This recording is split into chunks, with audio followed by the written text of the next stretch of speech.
तो दोस्तों करते हैं स्टार्ट। वीडियो को एंड तक जरूर देखिएगा और अगर आपको इस वीडियो का पीडीएफ चाहिए तो टेलीग्राम लिंक को जरूर ज्वाइन करिएगा।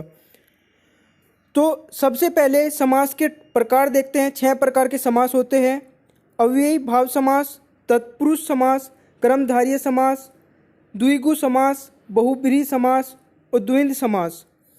तो सबसे पहले कुछ इम्पोर्टेंट तत्व हैं समास के, वो हमें देखने हैं। ये 3 पॉइंट आपको याद रखने हैं। समास के बारे में कभी भी सोचने से पहले ये तीनों चीज़ हमें पता होनी चाहिए। समास में कम से कम 2 पदों का योग होता है। 2 या 2 से अधिक पद एक पद हो जाते हैं। समास में पदों की विभक्ति प्रत्यय लुप्त होती है। तो अब मैं आपको बताता हूं इन्हें ट्रिक के साथ में आपको कैसे पहचानने हैं ये कि कौन सा समास ये है। तो स्टार्ट कर लेते हैं। अगर आपको ट्रिक अच्छी लगी तो लाइक जरूर करिएगा। अव्ययी भाव समास सबसे पहला समास है और इसमें पहला पद प्रधान होता है। जैसे आपको बुकों में लिखा मिलेगा, इसमें मिलेगा कि पहला पद प्रधान होता है, पर जो मैंने ट्रिक बनाई है तो इसमें आपको क्या चीज़ याद रखनी है, सिर्फ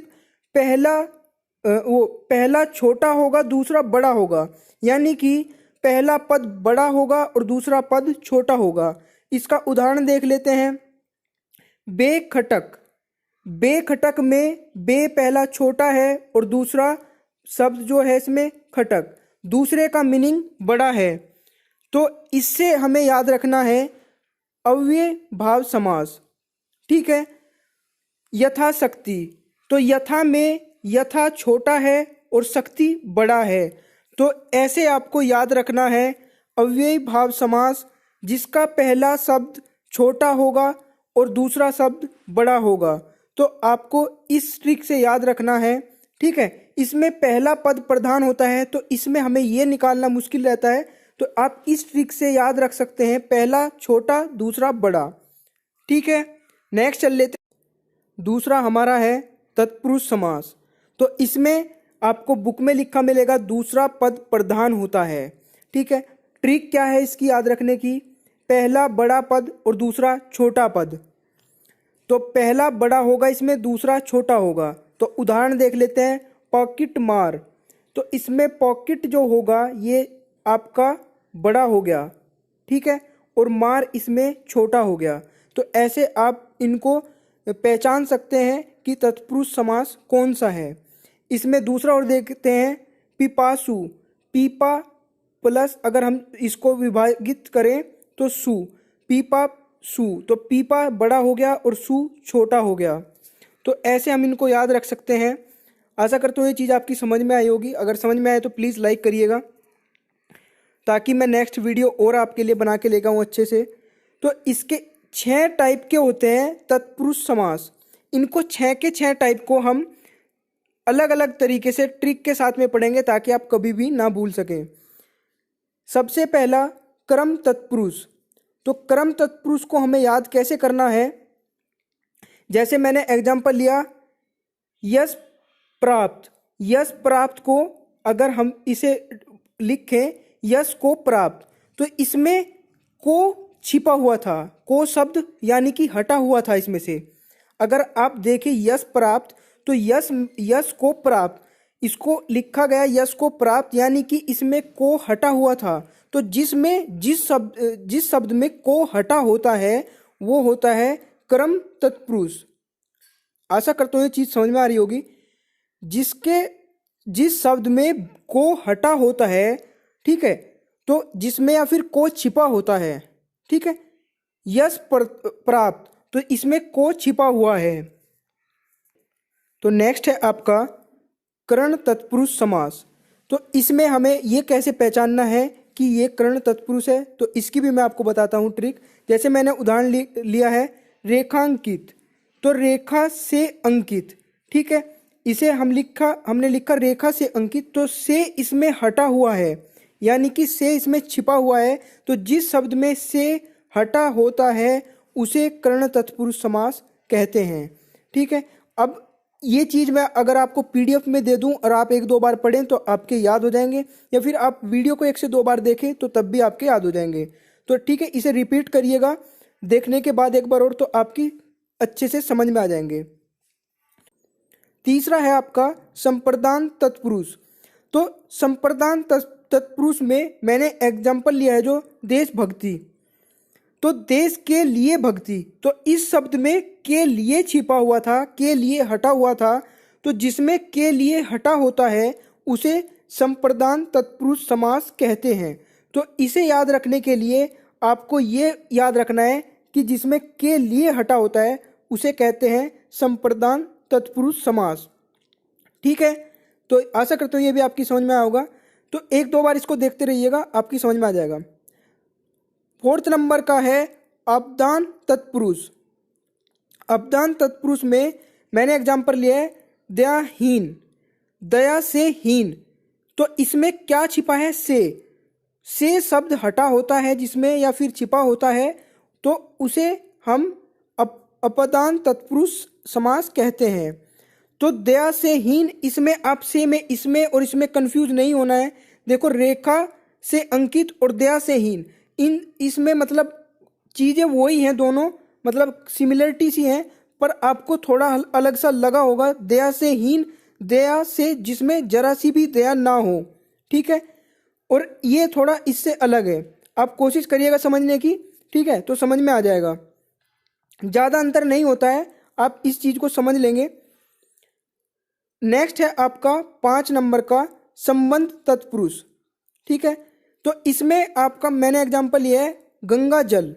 संबंध तत्पुरुष में आपका लिया है गंगा का जल, यानी कि जिसमें का के की हटा होता है, जिसमें का के की हटा होता है उसमें हमें संबंध तत्पुरुष समास होता है, वो संबंध तत्पुरुष समास होता है। तो आप आगे से ये चीज देख लेंगे कि का के की जिसमें हटा होता है, गंगा का जल, तो गंगा के का इसमें छिपा हुआ था। ठीक है, या फिर बोल सकते हैं हटा हुआ था, तो इसमें का हटा हुआ था, तो इसका मतलब ये होगा संबंध तत्पुरुष।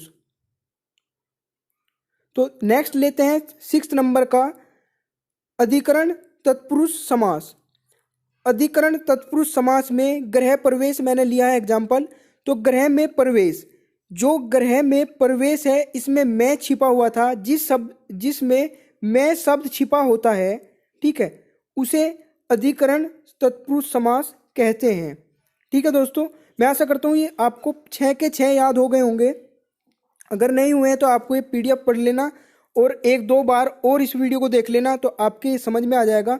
ठीक है, इनमें से ऐसे ही क्वेश्चन बनते हैं, वो भी मैं आपको प्रैक्टिस सेट जब कराऊंगा तो उसमें बताऊंगा कि कैसे क्वेश्चन बनते हैं और कैसे कैसे आपको करने हैं। ठीक है, तो अब नेक्स्ट चलते हैं दोस्तों। नेक्स्ट जो हमारा है 3 नंबर का कर्मधारय समास। इसमें क्या होता है, दूसरा पद प्रधान होता है। जैसे बुक में आपको लिखा मिलेगा दूसरा पद प्रधान होता है।